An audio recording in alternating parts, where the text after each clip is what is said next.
Tema de hoje, a alergia. A alergia é uma doença comum que vem aumentando no mundo todo. A estimativa é que 61 milhões de brasileiros sofram com algum tipo de alergia, que pode se manifestar em qualquer parte do corpo, mas é mais comum, minha gente, nosso sistema respiratório e nossa pele. E para a gente conhecer mais sobre esse assunto, eu e você vamos receber na Salinha da Saúde a doutora Marina Amoroso, que é médica alergista e imunologista, que aceitou nosso convite e vai entrar aqui na nossa salinha. Doutora Marina, boa tarde, bem-vinda. Boa tarde, que Deus Frei. abençoe. Olha, chique, tá elegante, que maravilha, doutora. Doutora, quando a gente fala de alergia, assim, é um só tipo ou tem milhares de tipos, doutora? Não, existem muitos tipos de alergia e elas se manifestam em diversas partes do nosso organismo, né? Na pele, principalmente que as pessoas veem, né? No sistema respiratório e também aquelas alergias que estão escondidas, né? Vamos conversar um pouquinho sobre isso? Vamos conversar um pouquinho, doutora, claro. por favor? Licença. Gente querida, a doutora Marina já está aqui, minha gente, aceitou o nosso convite, então vai ser hoje uma aula sobre alergia. Quando a gente fala de alergia, estamos falando do quê, doutora? O que é uma alergia? É uma reação? O que é?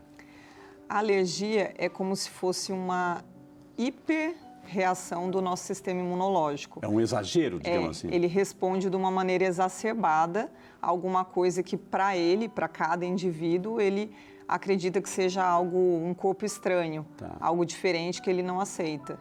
Isso pode ser algo que ele inala, algo na pele, algo que você come. Uau, existem várias vias que podem provocar essa reação. É o nosso sistema imunológico, doutora, que responde, é o nosso sistema de defesa aí que vai responder, opa, eu não identifico isso, então eu vou exagerar numa reação para você dizer assim que isso não me faz bem, é isso?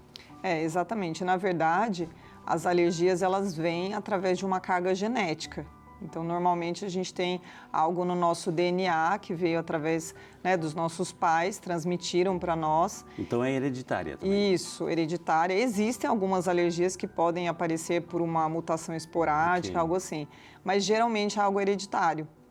E também, fora essa hereditariedade que é a genética, a gente fala que tem a epigenética, que são os fatores externos do mundo atual e também das coisas que a mãe fez durante a gestação, ou o pai também. Exemplifica, doutora. Agora me interessou. Né? Por exemplo, assim, né? A gente sabe que hoje em dia aumentou muito o número de pacientes alérgicos, né? Antigamente, você conversava com as pessoas, não era algo tão comum você chegar numa escola e ter várias crianças com alergia, várias pessoas com asma, usando bombinha, que as pessoas ainda criam mito. Então, o que acontece? A gente sabe que aumentou ao longo do tempo porque fatores como tabagismo, estresse, poluição, o buraco na camada de ozônio, os alimentos transgênicos, todos esses malefícios da saúde, eles fazem como se fosse uma microdeleção no DNA. Então, aumenta a chance de você manifestar algumas alergias. Por isso que a geração atual das crianças, principalmente, são bem mais alérgicas, né? Do que até na nossa época. Agora, a doutora falou assim que preste muita atenção nas suas respostas. Olha, pode ser a nossa pele, pode ser o meio ambiente, pode ser aquilo que a gente come, pode ser... Ou seja, quais são as principais assim, alergias que são mais comuns, doutora? A alergia, quando você nasce com esse fator genético, você pode manifestar alergias ao longo da sua vida inteira. Então, não existe uma cura. A gente fala que a gente passa a tolerar aquilo que a gente não tolerava. Então, assim, na infância, o primeiro contato é com o leite materno. Então, quando existem outros contatos com fórmula de leite artificial e tudo mais, costuma-se apresentar alergias alimentares nessa primeira infância. Alergia alimentar, Isso. Aí também manifestações na pele, que a gente conhece como dermatite atópica, que são assim coceiras nas dobrinhas, as crianças nascem com uma pele áspera, fica vermelho no rostinho. E aí, à medida que começam a crescer, começam a aumentar as manifestações respiratórias. O chiado no peito, a rinite, né? Coça nariz, coça olho.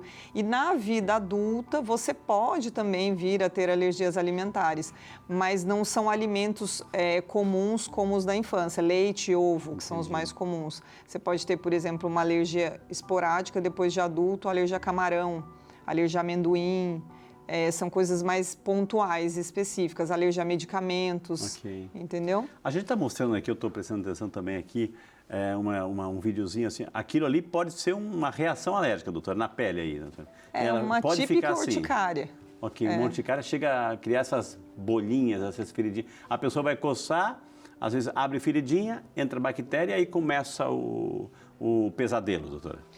Na verdade, assim, a urticária que está mostrando ali é algo bem comum. Bem comum mesmo.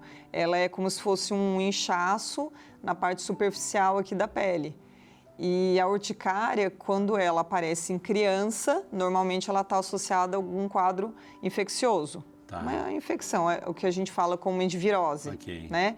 Quando já é na vida adulta ou no idoso, essa urticária ela pode também ser rápida, passageira e estar associada a alguma infecção, uma virose, mas ela também pode vir de uma maneira crônica e se estender. E aí surge essas placas vermelhas que coçam bastante, né, e dão no corpo inteiro, elas ficam se movimentando, cada hora estão num lugar, só que elas ficam crônicas, elas demoram para... A gente fala que assim, demora para entrar em remissão, para dormir, entendeu? Para ficar quietinha lá. Agora, doutora Marina, como é que eu sei que eu tenho? Por exemplo, eu tenho que primeiro experimentar, no caso assim, uma alimentar, eu tenho que experimentar aquilo lá, opa, me fez mal, então eu deixo de lado. Como é que eu sei que eu vou desenvolver? A senhora falou que é hereditária, a gente entendeu essa parte, mas assim, ela pode mesmo despertar lá na frente ou já de cara já começa a criança a ter um processo alérgico, doutora? O que a gente fala geralmente é que você precisa ter um primeiro contato. Então, você tem um primeiro contato, seu sistema imunológico reconhece, e aí ele que vai dizer se ele vai aceitar aquilo ou não. Então, geralmente, você não apresenta alergia no primeiro contato, é no contato posterior. Uau. Geralmente. Então, por exemplo, eu dei uma primeira vez, mesmo que seja uma quantidade muito pequena, você experimentou uma primeira vez, numa segunda vez que você vai entrar em contato, aí você tem uma manifestação alérgica. Tem uma situação, doutora, assim, que é alimentar, mas ao mesmo tempo respiratória. Por exemplo, assim, uma pessoa que comeu camarão, não sabia que não podia porque tem uma proteína no camarão, etc. Mas, ou seja, vai começar a inchar e vai começar a fechar tudo. Aí tem um problema, né, respiratório, ou seja, uma coisa está ligada à outra? Sim, na verdade é porque quando você faz uma alergia grave, que não seja só localizada na pele, você pode envolver outras partes do seu organismo, outros sistemas que a gente fala, né? Então, você pode ter manifestação respiratória, gastrointestinal, e a mais temida que você falou, que seria o fechamento da glote, né? E fecha mesmo, doutora? Ou seja, a pessoa corre o perigo ali de perder a vida? Existe esse perigo de fazer um edema na região da glote, sim, mas não é uma coisa comum. É que como é uma coisa muito grave, geralmente o psicológico, quando acontece já alguma coisa na pele, a pessoa já fala, acho que eu estou com falta de ar. Exato. Entendeu? E a falta de ar, geralmente, você nota onde? É aqui, né? Você fica cansado.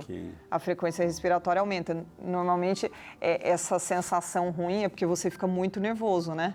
Exato. Assim, tudo, o medo, né? Tudo atrapalha nesse sentido. A ansiedade, né? O medo, né? O pavor de acontecer alguma coisa, então você está sentindo em lugares diferentes daquilo que realmente está acontecendo, né, doutora? Exatamente. A gente, inclusive, tem uma animação aí, doutora, assim, ó, é um pouco isso. Pode falar em cima, doutora.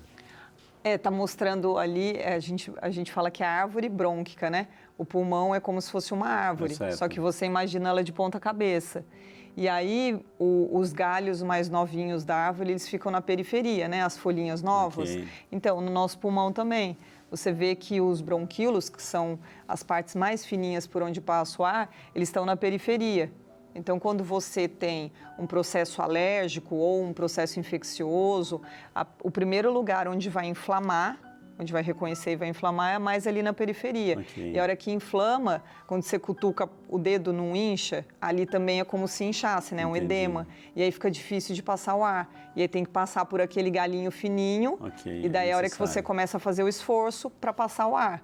À medida que você tem que fazer mais esforço, você vai ficando mais cansado, vai fazendo mais um recrutamento de outras musculaturas aqui do tórax para passar o ar, e aí você começa a notar que a pessoa vai ficando, né, cansada. E aí é o que mostra ali, né? É bem bonita a imagem, né? Agora, o que fazer, doutor? A pessoa está, voltando a essa questão a glote está realmente real, né?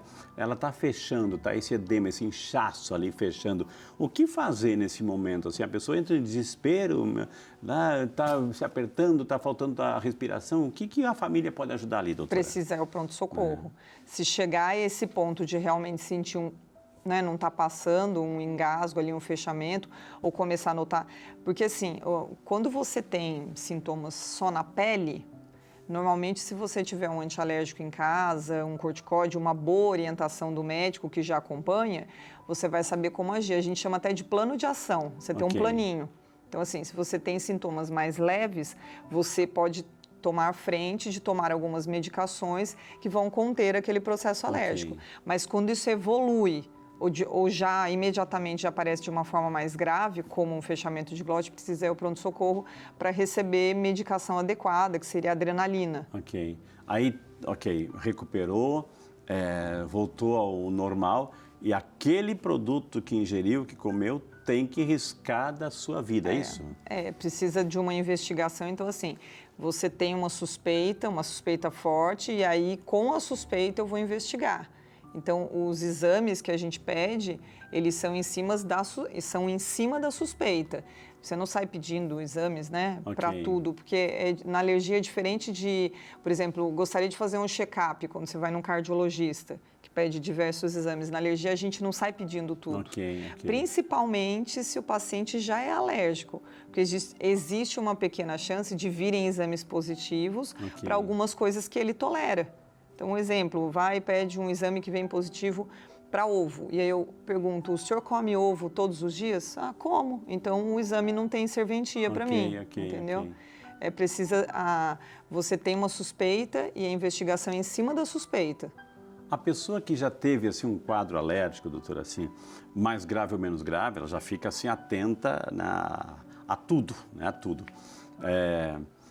Existe um teste, né? Ou seja, um teste que você pode fazer na pele, sei lá, para quantificar, ou para exemplificar, ou para saber que tipo de alergia que a pessoa tem, doutora? Sim, mas são testes direcionados.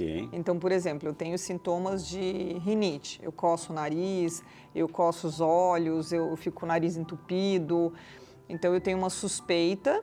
E aí eu vou investigar se esses sintomas da sua rinite são alérgicos, porque você pode ter rinite alérgica ou não alérgica. Não necessariamente os sintomas são relacionados com alergia. A grande maioria é alérgica, né? E aí um dos sintomas que mais prevalece é a coceira, o prurido. E aí eu vou investigar dentro daquilo. Aí você pode fazer exames de sangue, que a gente fala que é in vitro, né, no laboratório, ou fazer exames in vivo, que daí a gente pinga algumas substâncias na pele. E não é furar, a gente faz uma leve cutucadinha, aquilo ali penetra e reage em questão de 15, 20 minutos, muito rápido. Assim, lá, isso, que é o que a gente chama de prick test ou teste cutâneo. É bem legal porque o paciente enxerga, né, o que está reagindo. Naquele tubinho que ele tem na mão ali, doutora, assim, existe um composto ou tem vários tubinhos, ele vai dizer assim, ó, o que acontece ali? O que vocês vão analisar ali? Cada frasco vai ter uma proteína separada, né? Então, por exemplo, a suspeita é de que eu tenho rinite alérgica. Então, eu tenho todos os sintomas. Então, qual é a principal causa de rinite alérgica? Os ácaros de poeira. Então, eu separo cada ácaro que é mais prevalente no nosso país, né? Ácaros são insetos microscópicos que você não enxerga olho nu. Então, às vezes, o que tem aqui não é o mesmo que tem lá na Europa, nos Estados Unidos, porque muda o clima, certo? Então, a gente sabe quais são os prevalentes da região e aí, dentro desse frasco, enfim, ou seja, no exame de sangue, você vai direcionar cada um desse ácaro para eu testar.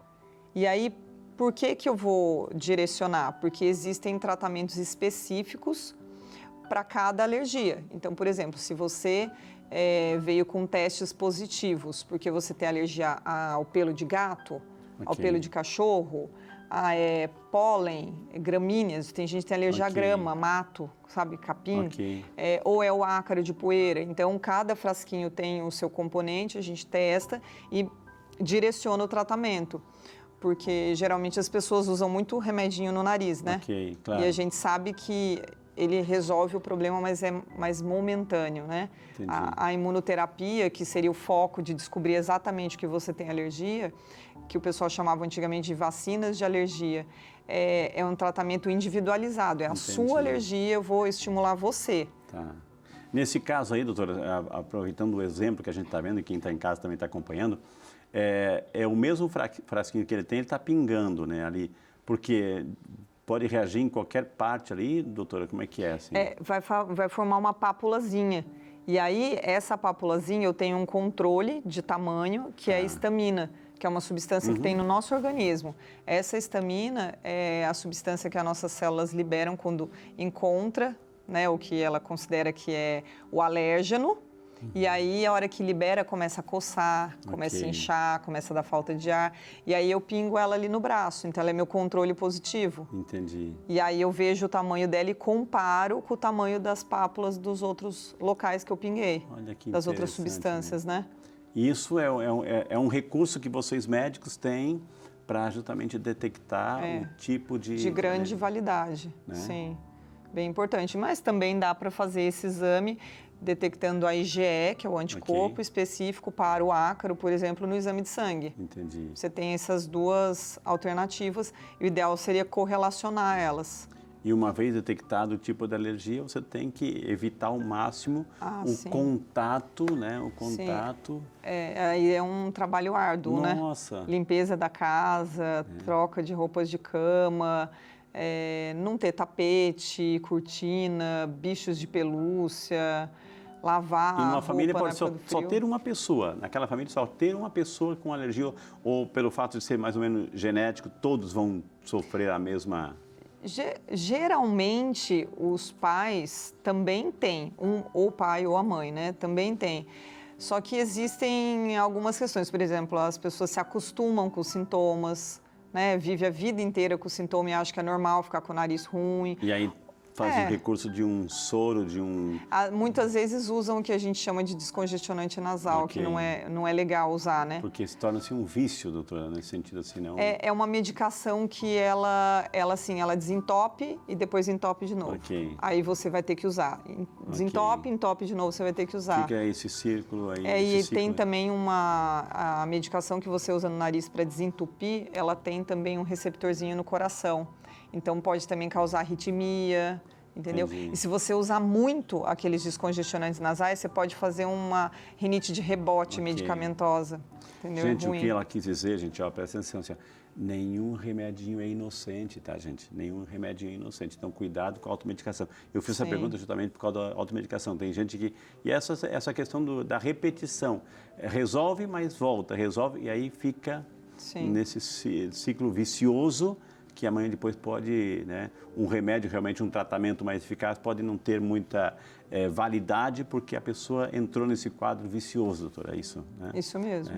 Agora, quando a gente fala das alergias respiratórias, estamos chegando assim, ainda está quente, né? Está quente, a gente está vendo, mas logo, logo também começa a dar uns arzinhos de que uma nova estação está chegando, né?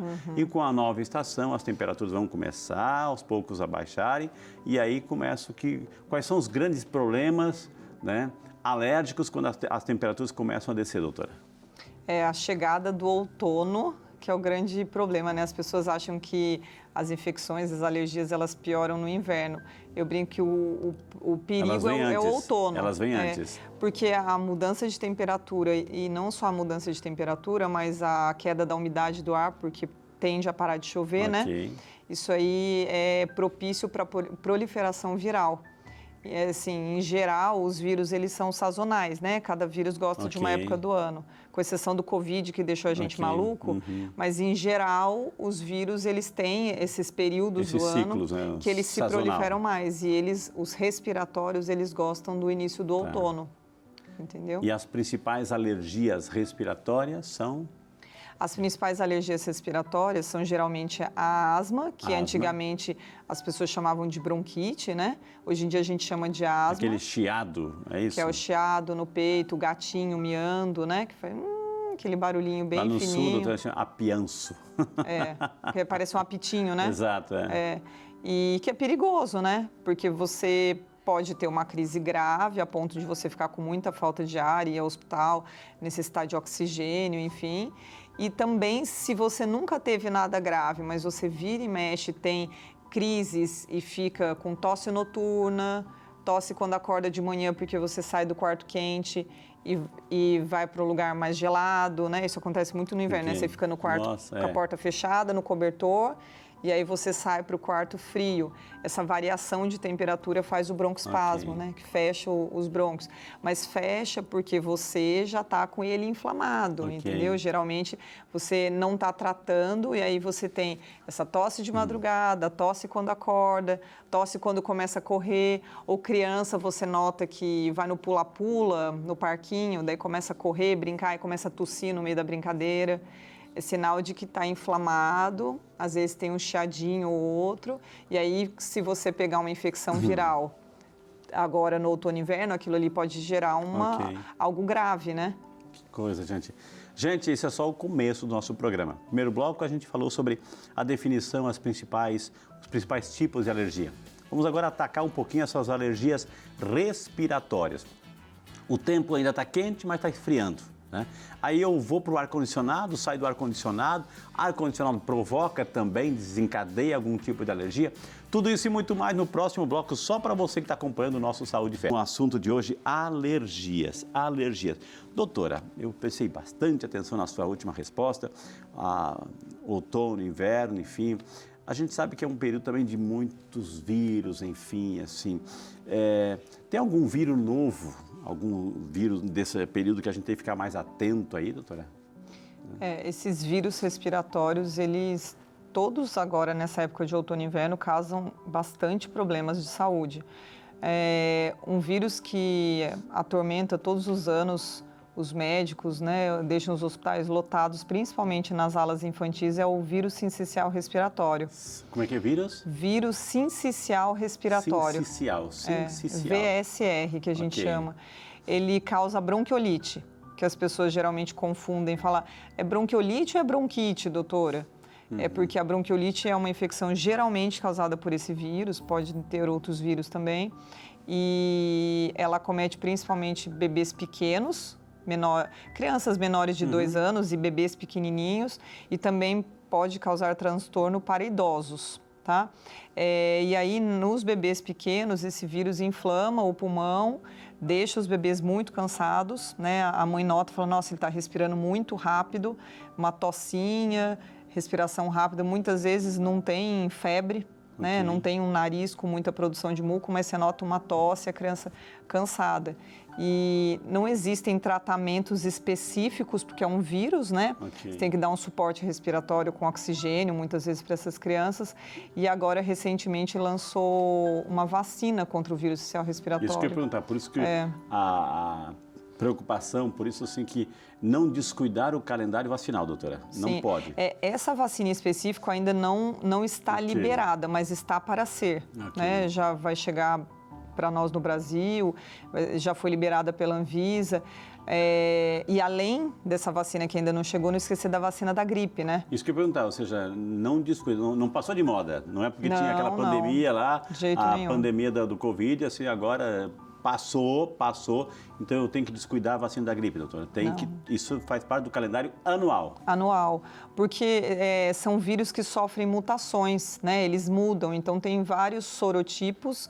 E por que tem que tomar todos os anos? Porque eles separam aquela cepa prevalente que deu as infecções mais graves no inverno do hemisfério norte, né? Que vem, entre aspas, o inverno antes de nós.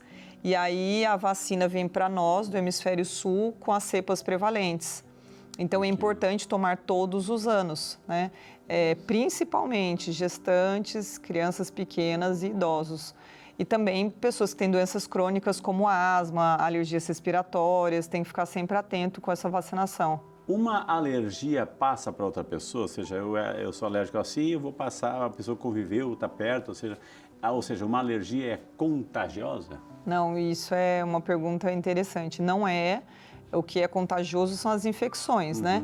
Mas a alergia não é. Inclusive, assim... É da pessoa e ponto final. É da pessoa e ponto final. E principalmente quando é pele, Pele e nariz, né? Porque às vezes as crianças vão na escola com o nariz ruim, ou adulto, idoso, enfim, ou você tem a pele com a dermatite atópica tudo vermelha, com lesões, as pessoas acham que se encostar passa, mas não, as alergias são individuais. Porque se for de alergia, não pega, Sim. não passa, né? Não se passa. for de alergia, né, doutora? Exatamente. Verificar se não é um outro tipo de coisa, assim, né? Então, alergia não passa, Não, né? é individual. Muitas pessoas fazem uso também nessa época, nessa estação do ano, quando começa a esfriar, das famosas bombinhas, né? Essas bombinhas. Quais são as indicações, quais são, digamos, os perigos também? Ou seja, qualquer coisinha eu posso usar uma bombinha, doutora? Na verdade, não. Existem tipos diferentes de bombinhas. E existem bombinhas que você deve usar numa crise e bombinhas que você deve fazer um uso contínuo, de acordo com a recomendação médica, que seria uma prevenção, uma profilaxia para você não ter a crise. Então, existe um uso muitas vezes errado da bombinha da crise, sendo usada com frequência, sinal de que o quê? Que você está com a doença totalmente descontrolada, está tendo diversas crises, usando uma bombinha que, teoricamente, se você estivesse se tratando, prevenindo, não era para ser usada.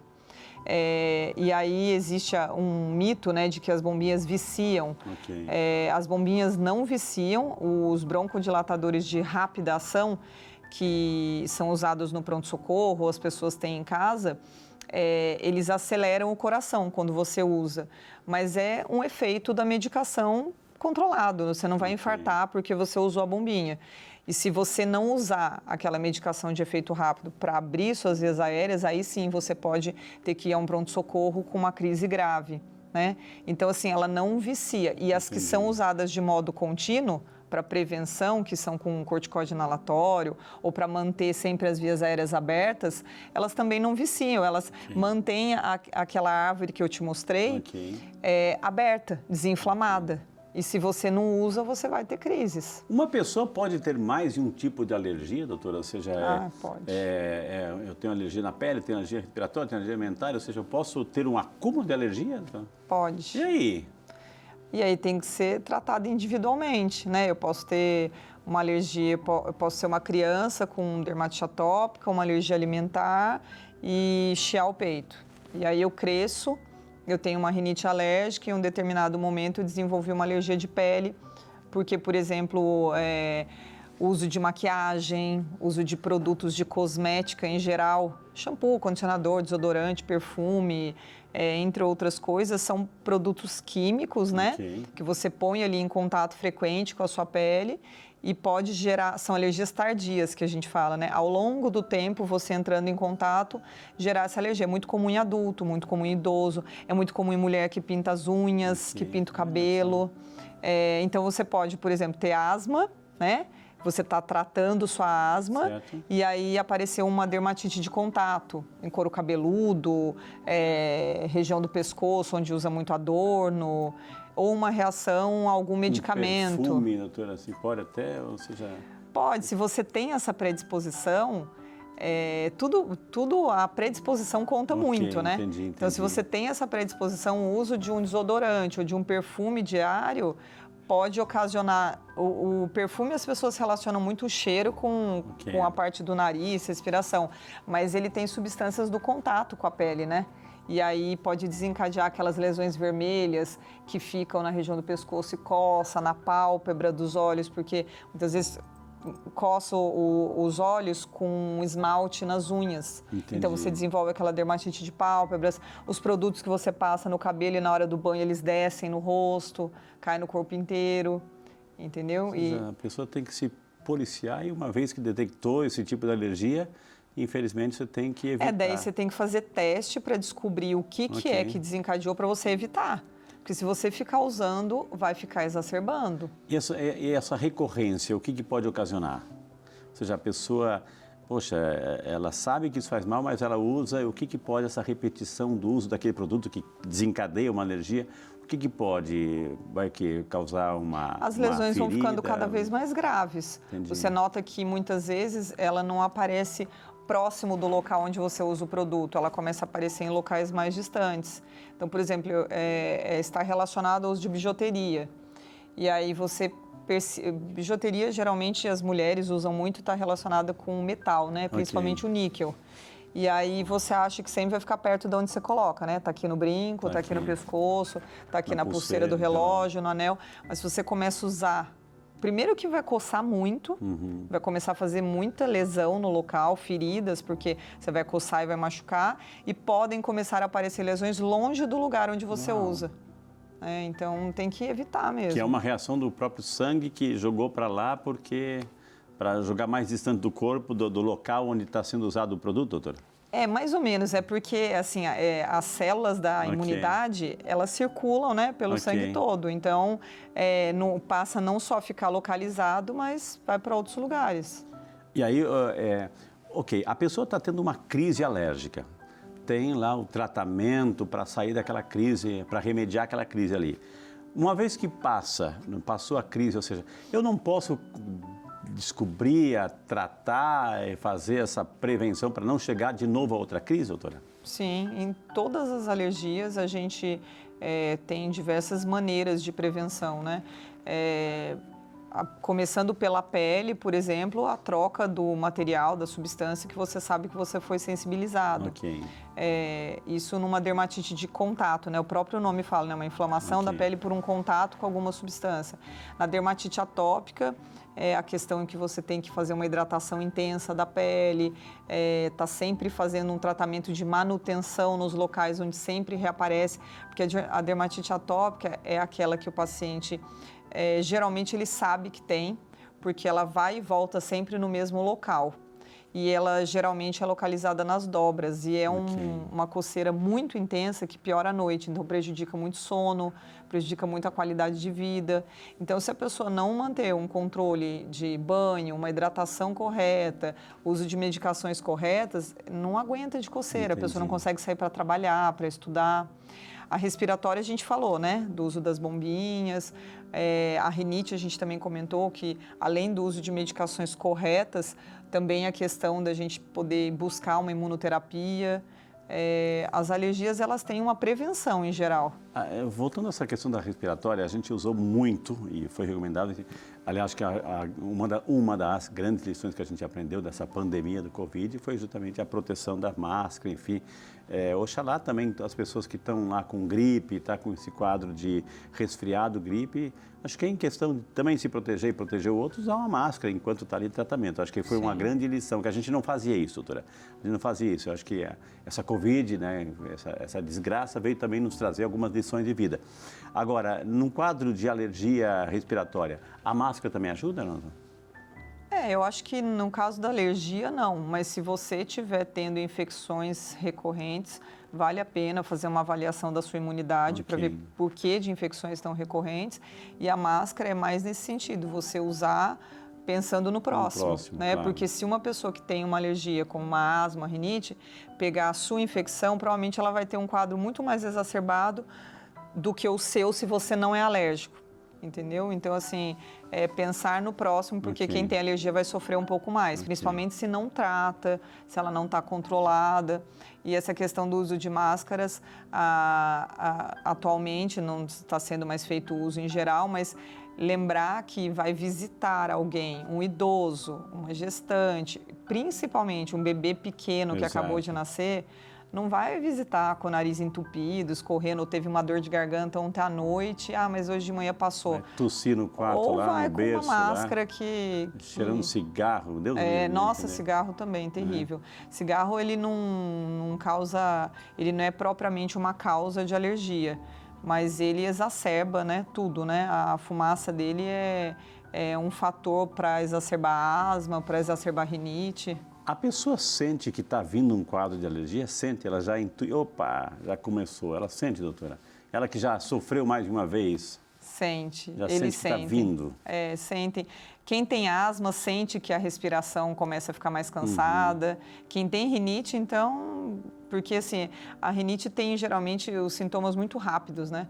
Eu entrei na casa de alguém... A pessoa fumava, tinha um gato, um cachorro, uma casa mais empoeirada. A pessoa já na hora começa a espirrar, ela não consegue nem disfarçar, né? Começa a coçar os olhos, às vezes incha os olhos. E uma criança que descobriu essa alergia respiratória e é causada pelo pelo do gato, ou seja, mas o cachorrinho, o gato é o amiguinho dela, etc. Tem que evitar, doutora, como é que é? É difícil, essa questão é difícil. Eu falo assim, né? A teoria É uma coisa. é diferente da prática, mas na teoria, o ideal para você ter uma melhora do quadro seria afastar do animal. Mas na prática, o que eu peço? Eu falo assim, cachorro é um pouco mais fácil, porque o cachorro toma banho e o cachorro normalmente você educa, ele aceita para ficar fora do quarto ou no quintal. O gato não, né? O gato ele é mais de dentro da casa, né? E gato gosta muito de subir na cama, travesseiro. Então eu falo assim, na casa a gente não vai tirar, mantenho a limpeza, não coloque tapete, cortina, paninho, almofada, coisas que junta pelo, né? E ali dentro do quarto onde o adulto dorme ou a criança dorme, tenta não deixar o animal entrar. Okay. E aí, geralmente, fazendo o tratamento e evitando... Por que o quarto? Porque é o lugar onde você fica ali, pelo menos, 8 horas no seu dia. Sim, sim. O outro período, ou você está trabalhando, ou a criança está na escola, então você fica um período menor ali dentro da casa. Mas no quarto é um período grande. E geralmente é um local fechado. E deixar bem arejado, né, doutora? Deixar bem arejar, evitar passar vassoura. O ideal é passar pano, trocar roupa de cama toda semana. Entendi. E aí também tem o mesmo, diga-se, com passarinhos, né, doutora? Ou seja, também. Tem gente que tem aquelas travesseiros de penas. Sim. O espirro também é uma reação? É um sintoma, da alergia, doutora? É um sintoma típico, né? As pessoas têm rinite, tem muita gente que chega no consultório e fala assim, eu acordo e fico tim, espirrando. Porque você também tem aquela questão da variação de temperatura que eu falei, mas também a questão que às vezes lá dentro do quarto o travesseiro estava muito antigo. Essa questão do travesseiro e do colchão gera muito... Do cobertor, mas gera muita conversa, né? Mas eu falo assim, o travesseiro que você fica deitado, dormindo, você baba, sai secreção do olho, e é o lugar ideal para o ácaro entrar, porque o ácaro, o bichinho lá que eu falei, ele gosta de ficar em lugar quente, úmido e escuro. Então, o travesseiro é ideal, né? Ele é quente, fica abafado, uma estufa, acaba umedecendo com essas secreções que saem da gente mesmo. Involuntárias, acaba ficando úmido e aí ele se prolifera lá dentro. E ele faz um cocôzinho, que na verdade é o que a gente inala e dá alergia. E ele acaba morrendo lá dentro. Então, depois de 2 anos de uso do travesseiro, 80% do peso dele é só ácaro morto e cocôzinho de ácaro. Então, quando vai começar, quando comprar um travesseiro novo, pesa. E depois de 2 anos volta a pesar, você vai ver a diferença, né? Poxa vida. Mas tem capas anti-ácaro que ajudam bastante. Tá vendo? Né? Vamos gastar um pouquinho para cuidar da saúde, veja. Ô, diretora, querida, tem pergunta no WhatsApp? A gente incentivou lá no primeiro bloco, tem pergunta? Se tem pergunta, a gente vai. A Bianca Coelho de Taubaté, doutora. A Bianca é a sua conterrânea de Taubaté. Boa tarde, Bianca. Bem-vindo ao nosso Saúde e Fé. Sempre escorre o nariz do meu filho e toda vez que ele fala que dói o olho, fica inchado e vermelho. O que pode ser? Pergunta a Bianca, doutora. Pode ser um quadro de rinite. Provavelmente um quadro de rinite, porque ele, inclusive, porque a mãe deve se assustar que o olho, ele fala que o olho dói e fica vermelho, porque a pálpebra começa a inchar, né? Por isso que ele sente um pouquinho de dor. E aí tem que tentar descobrir o que é que está desencadeando essas crises nele. Entendi. Geralmente é o ácaro. Uma limpeza boa do quarto ajuda bastante. E aí, se não resolve, aí precisa procurar um tratamento específico mesmo. Procurar quem, doutora? O alergista. O alergista, O alergista. Mesmo porque se não for um quadro alérgico, o alergista vai encaminhar para um otorrino, para uma outra especialidade. Ele vai focar naquelas pessoas que são alérgicas mesmo. Entendi. Mais pergunta aqui no nosso Saúde e Fé. A gente acolhe com carinho o Márcio Melo de Santos, São Paulo. Boa tarde, Márcio, representando a linda cidade de Santos aqui no Saúde e Fé na TV Aparecida. Alergia respiratória pode causar cansaço? Claro que pode, né? Sim. Obrigado, Márcio, pela pergunta. Viu? Bastante cansaço, porque às vezes eu pergunto assim no consultório, se eu pedir para você subir aqui um andar, buscar um papel para mim, quando você, 2 andares, vai, um andar, 2 andares, buscar um papel para mim, a hora que chega lá em cima, como você fica? A pessoa fala, nossa, eu fico muito cansado. Ofegante. Eu falo, então, você não nota no dia a dia que você está cansado, que você está com a sua asma descontrolada, mas geralmente, lógico que conta também o sedentarismo. Isso óbvio. quer dizer, se é alérgico e sedentário... Mas se a pessoa, muitas vezes uma pessoa jovem, eu falo assim, se você subir um andar aqui pegar um papel, a pessoa fala, eu fico cansada. Então, sim, a asma causa cansaço, porque o pulmão vai ficando... A gente fala que quando você não trata a asma, você vai remodelando o pulmão, ele vai endurecendo. Entendi, assim, encapsulando ali, doutora. Mais pergunta aqui no Saúde e Fé, aproveitar a doutora Marina aqui. A Silvia Lima, de Chapecó, Santa Catarina. Doutora, é o Brasil que participa, doutora. Muito obrigado, Silvia, Deus te abençoe e bem-vindo ao nosso programa também, viu? Doutora, tem algumas manchas vermelhas pelo corpo e coça, e já tenho isso há muito tempo. É alergia? Pergunta a Silvia, doutora. Pode ser, né? Pode ser, a gente tem que ver, são manchas vermelhas que, igual aquela primeira foto que a gente mostrou, elas somem e voltam, mudam de lugar, coçam bastante, não deixa uma marca onde elas aparecem, então eu estava com uma mancha aqui, ela desapareceu, veio parar para cá, não deixou marca, pode ser uma urticária, ou são manchas que são fixas, que são locais específicos, como eu falei, fica coçando sempre no mesmo local. Precisa de uma avaliação, muitas vezes não é alergia, precisa até mesmo de encaminhamento para um dermatologista. Mas a pessoa nota que geralmente se tem coceira, que é o que a gente chama de prurido, geralmente é relacionado a uma alergia. Existe assim, doutora, a gente sabe que é específica, vacina da gripe, etc., uma geralzona assim que meio que dá uma certa proteção aí ao nosso sistema imunológico? Não, assim, alergia é algo muito específico. Por isso que eu falo, você tem que buscar qual é a sua alergia, o que causa a sua alergia. E lógico que o sistema imunológico, que é todo esse conjunto de células no nosso organismo que fazem a nossa proteção, para você manter, porque quando fala de saúde, as pessoas sempre remetem à imunidade, né? O que eu faço para ficar com uma boa imunidade, melhorar a minha imunidade? Dormir bem, comer bem, redução da carga de estresse, que eu acho que é o mais difícil, né, nos dias de hoje, e prática de atividade física. Então, você tendo esses 4 pilares, você com certeza vai melhorar seu sistema imunológico, porque não tem um remédio milagroso. Mas aí a gente vê, doutora, eu não vou aqui colocar marcas e nomes, mas a gente vê que existe uma variedade de ofertas tentadoras, assim, ó, olha, compre isso, né, tome 2 vezes ao dia, etc., cápsula, e cada um defende a sua, não, que vai aumentar a tua imunidade, você que vive com alergia, isso que vai desaparecer. Que orientação a senhora daria para esse mercado tentador que a gente é bombardeado todos os dias? Será que não falta algum desses pilares? Então, assim, a pessoa não está fazendo uma prática de atividade física regular, está dormindo mal, muito estressado, fica muito tempo em celular, trabalhando muito tempo, e aí ela se apega numa vitamina, num remédio que diz que vai aumentar a imunidade. Não existe comprovação científica nenhuma de que um remédio vai aumentar a sua imunidade. Se você for imunodeficiente, né? Tanto é que hoje em dia a gente até mudou, a gente fala que são erros inatos da imunidade, porque você nasce com aquilo. Se você for imunodeficiente mesmo, geralmente são doenças muito graves mesmo, que exigem tratamentos específicos, como transplante de medula, algo assim.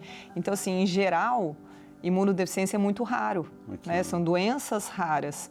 E para melhorar a imunidade, você tem que fazer o mínimo, que é comer bem, dormir bem, tentar fazer uma atividade física, que é o mais difícil, né? Que maravilha, gente. Como se defender, pelo menos a gente está tentando se defender das alergias aí. Por isso que a gente traz uma grande especialista, queridíssima. Fala bem, a gente entende, né, gente? A gente compreende o recado. A doutora Marina Amoroso, nossa médica alergista e imunologista, viu? Trabalhou demais, trabalha todo dia, trabalha a semana inteira. Mas nesse período de pandemia, o que esse pessoal trabalhou, minha gente? Meu Deus do céu, viu? Sobreviventes dessa batalha aí, viu? E a gente está falando sobre alergia aqui. Trabalhou muito, né, doutora? Foi muito exigida nesse tempo todo, né? Muito. Quando ela falou Mas assim, na pandemia, saiu muito. da alma, né? Saiu da... Na pandemia, muito, né? Muito, né, doutora? Muito. Principalmente a senhora, que é alergista e imunologista. Assim, todo mundo queria a resposta de um imunologista, né? Então foi... E as pessoas tinham dificuldade de usar máscara e a gente era firme na máscara, Nossa, né? Eu lembro que eu ficava até com machucado no nariz. Que coisa, Muito né? tempo de máscara, né? Parabéns, doutora, parabéns. Obrigada. Aí pelo trabalho dos médicos, eu rezo todo dia pelos médicos, todos os dias, viu? E, doutora, A gente já falou um pouquinho sobre a alergia da cutânea, pele, né, respiratória, alimentar. E, de repente, assim, tomar muito medicamento, pode desencadear uma alergia medicamentosa, doutora?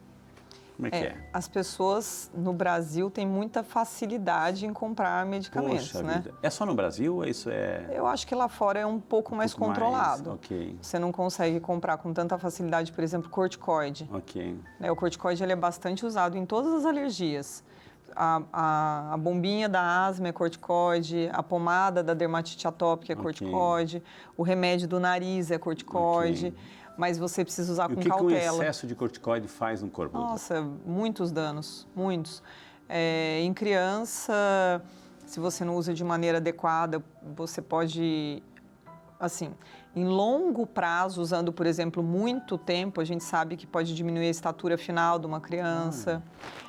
Mas, geralmente, os corticoides usados em bombinha, inalatório, nasal ou tópico, eles têm uma quantidade muito pequena. O problema é a automedicação com corticoides que você compra sozinho na farmácia, que é o xaropinho, né, da prednisolona, que não precisa falar nomes comerciais, mas todas as mães conhecem. E no idoso, no adulto, que eles gostam da famosa injeção, né, de corticoide. Eles, assim, hoje em dia é um pouco mais difícil, mas a gente sabe que até farmácias pequenas de bairro, o pessoal vai lá e aplica corticoide, porque resolve, né? Ele é um anti-inflamatório potente e ele vai tirar dor, ele vai tirar coceira, ele vai desinchar, ele vai fazer os efeitos imediatos que você quer. Mas ele não te trata, ele tem uma série de efeitos colaterais. E aí você precisa usar com cautela, porque, por exemplo, se você é diabético, pode descontrolar a sua diabetes.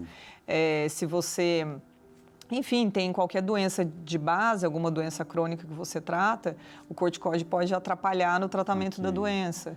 Tem que tomar bastante cuidado. Então, nesse sentido, assim, a pessoa... Então, existe alergia medicamentosa, né? Sim, sim, existe. O mais comum são alergias aos anti-inflamatórios não hormonais, que são os que todo mundo conhece. Dipirona, AS, diclofenaco, cetoprofeno, ibuprofeno, que é o que todo mundo compra, né? E toma para uma dor de cabeça, para uma dor no corpo. São bastante comuns. Existem também reações que a gente fala que é uma reação de hipersensibilidade a antibióticos, mas daí você toma porque realmente foi prescrito e se você fez uma reação, o médico vai ter que fazer uma investigação para te dar uma alternativa para você tratar numa próxima infecção. E alergia a outras medicações. Não só alergia no sentido de inchar a boca, inchar olhos e fazer lesão de pele, que é o mais comum, mas também existem principalmente agora que está finalizando o verão, né, algumas alergias, entre aspas, de pele, que você toma medicações e aí você vai para a praia ou você toma sol, porque você fica mais exposto, né? E aí começa a fazer lesões na pele que ficam fixas. Manchas fixas, e aí muitas vezes a pessoa fala, não sei de onde que está vindo isso, começou agora em outubro, novembro, que é justo quando começa o verão, começa a fazer sol, a pessoa vai para a praia no final do ano, e aí começa a fazer umas manchas que ficam geralmente fixas no local, ela não muda de lugar. E é diferente daquela que a gente viu que é um vergão, elas são mais planas e geralmente é pelo uso de medicação associada à exposição solar. Mas existe bastante reação à medicação, sim. E agora, doutora, assim, a pessoa realmente, assim, uma coisa é esse descontrole, essa automedicação que a gente, assim, não recomenda, apesar de ser um vício, né, em nosso país, enfim, mas procure ficar atento, procure consultar o seu médico, procure não tomar coisa, a gente não sabe as reações que pode acarretar. Mas uma pessoa precisa tomar medicamento, ela tem que tomar medicamento para o coração, ela tem que tomar controle de diabetes, enfim, ela tem que tomar, né? Sim. Mas isso também pode provocar uma alergia. Como é que fica aí essa questão? Como é que fica um plano B para ajudar essa pessoa que realmente precisa tomar? É uma área bastante difícil dentro da alergia e imunologia, porque daí você precisa ter uma história suspeita, que seja convincente ou não. E aí você classifica e determina que tipo de teste você vai fazer. se você vai fazer um teste para realmente verificar se era uma alergia ou você, pela história, você acreditou que era uma alergia mesmo e você, na verdade, vai fazer um teste para dar uma alternativa. Então, assim, quando você precisa usar o medicamento, geralmente os outros médicos acabam encaminhando para o alergista para ele tomar essa decisão. Eu vou confirmar, eu vou dar uma alternativa e aí é necessário, né? Entendi. Perguntas chegando, vamos assim, a diretora falou que tem mais perguntas no WhatsApp chegando, a gente encaminha aqui para a doutora. Doutora, o Cláudio Pontes, de Montes Claros, Minas Gerais. Obrigado, Cláudio, bem-vindo ao Saúde e Fé, Cláudio. Doutora, viver em um ambiente com mofo pode causar doenças respiratórias e alergias? Pergunta o Cláudio, doutora. Sim, Cláudio. Infelizmente, principalmente quarto, né, que tem umidade atrás do armário, um colchão, um travesseiro mais antigo embolorado, o fungo, ele também causa sintomas respiratórios, tanto em pulmão quanto nariz, vias aéreas superiores. Precisa ver como resolver o problema, porque é difícil resolver problema de umidade, né? Muitas vezes é infiltração, você precisa afastar o armário, passar uma tinta ali para tirar realmente o mofo bolor, trocar. Ar-condicionado, doutora. Coloque o ar-condicionado na sua resposta aí, coloque. O ar-condicionado precisa fazer uma higiene frequente, porque às vezes você acha que está dormindo super bem, mas está convivendo ali com os fungos, bactérias, coisas que estão sendo eliminadas Tem ali de dentro do ar. bichinho voando ali que você não vê. Exatamente, precisa fazer limpeza frequente do carro, né, da casa, enfim. Mas os fungos também podem ser desencadeadores de reações alérgicas, principalmente respiratórias, né? No banheiro também, tudo isso. Sim. Né? Mais perguntas chegando aqui, com muito carinho, a gente responde, a gente agradece a sua participação. É tão bom interagir com você, é tão bom, sabia? A Larissa Duarte, de São Leopoldo, Rio Grande do Sul. Obrigado, Larissa, representando-se. A Larissa aí em São Leopoldo vai ficar mais frio ainda, Larissa, então vai se preparando, viu? Boa tarde, Frei. Doutora, quais exames fazer para saber se meu filho tem alguma alergia? Pergunta a mamãe Larissa. Larissa, a primeira coisa é saber qual é a suspeita de alergia. Então, uma alergia alimentar, qual é o alimento suspeito? Então, eu não vou sair fazendo exames para todos. Né, é bem específico. Então, por exemplo, meu filho come ovo todos os dias. Eu não preciso fazer teste para ovo. Nunca teve reação? Nunca teve reação, exatamente. Olha, eu estou suspeitando que é do leite. Só se ele comer ovo com casca, aí já não dá, né? Então, né, eu estou suspeitando que é do leite. Então, existe uma suspeita, eu confirmo. Olha, ele comeu... E hoje em dia também, assim, a gente sabe que existe alergia a frutas, né? Leite que são mais e seus derivados, pode ser. Sim, então não pode... Sim. Né? Mas tem que ser, assim, haver uma suspeita e, de preferência, você, né, dar um norte para o médico para ele fazer exames em cima daquilo. Precisa de uma história bem detalhada. Doutora, cada vez que ele faz isso, cada vez que... Então, então isso ajuda o médico a dar o diagnóstico. Porque sair fazendo exames, quero fazer teste para tudo, quero pesquisar alergia de tudo. Isso não é o que a gente... Não é uma medicina correta. Pode ser um cientista, né? Mas não... A Natália Capucho, de Paulo Afonso, Bahia. Ô, Natália, representando Paulo Afonso, a sua cidade maravilhosa. Estive aí, viu? Beijo no coração, obrigado, bem-vinda, viu? Doutora, o estresse e fatores emocionais podem causar algum tipo de alergia? Pergunta a Super Natália. Uma boa pergunta. Na verdade, eles são o gatilho. Gatilhos, né? É o gatilho. Então, assim, se você ficar estressado, se você está emocionalmente abalado, muito provavelmente vai piorar muito a dermatite atópica, porque ela é uma das alergias que tem mais associação com essa parte psicológica. Você pode vir a ter crise de asma, de falta de ar, pela questão do estresse. O que é muito comum é a urticária, aquelas placas vermelhas que a gente conversou. As pessoas falam, porque como a urticária, quando ela se torna crônica, ela demora para passar, ela fica geralmente classificada como uma urticária crônica espontânea. Então, olha o nome, espontânea. E aí, esse espontâneo não convence muito, né? Porque como que é espontâneo? Como que veio do nada? Aí a pessoa insiste, será que não é porque eu estou estressada? Não é porque eu fiquei nervosa? Então, assim, lógico que ficou como espontâneo, porque a gente não achou uma causa de base, mas se você ficar mais estressado, mais nervoso, vai coçar mais. E também a própria urticária é um fator de predisposição de pioras de doenças psiquiátricas, problemas emocionais. Doutora, eu fiz acho que uma conclusão aqui antes, ficou encucado, né? Ou seja, Para uma alergia, eu preciso de um elemento material, ou seja, o ácaro, eu preciso do pelo do gato, eu preciso do vírus, etc. Assim. E as outras situações, o cheiro, pode ser, são gatilhos. Para alergia, eu preciso realmente do elemento material, palpável, doutora? Não é bem palpável, mas é que sim, a gente fala que assim, o nosso sistema imunológico reconhece a proteína. Entendi. Entendeu?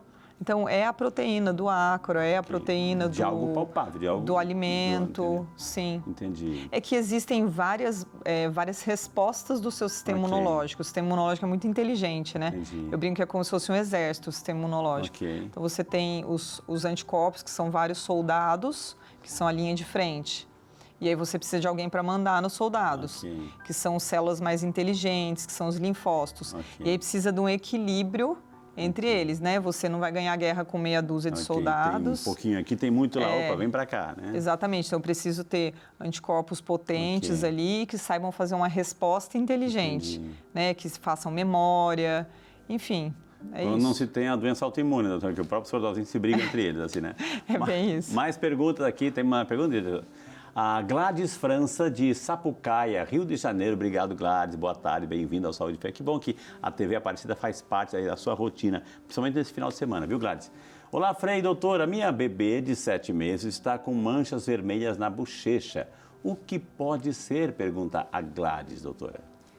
Gladys, manchas vermelhas na bochecha bem localizadas nessa região, normalmente com 6, 7 meses, eles ainda não conseguem se coçar, né? E nem falar o que está acontecendo. Pode ser um começo de uma dermatite atópica.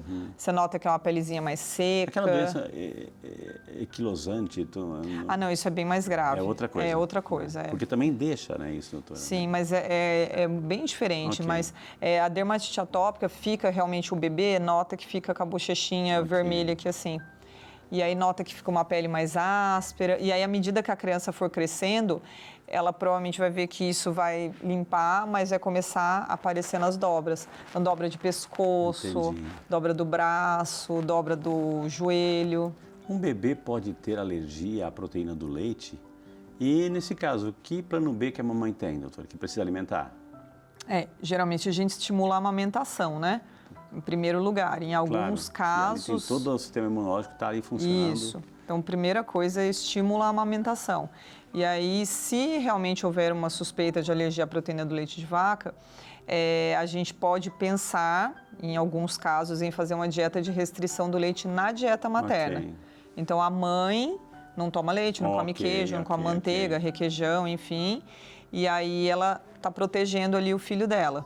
Porque ela pode confundir, para não confundir exatamente assim, não é o leite materno. Exatamente. É o que a mãe está ingerindo que vai passar no leite materno. Porque a proteína do leite de vaca é diferente da nossa proteína, né?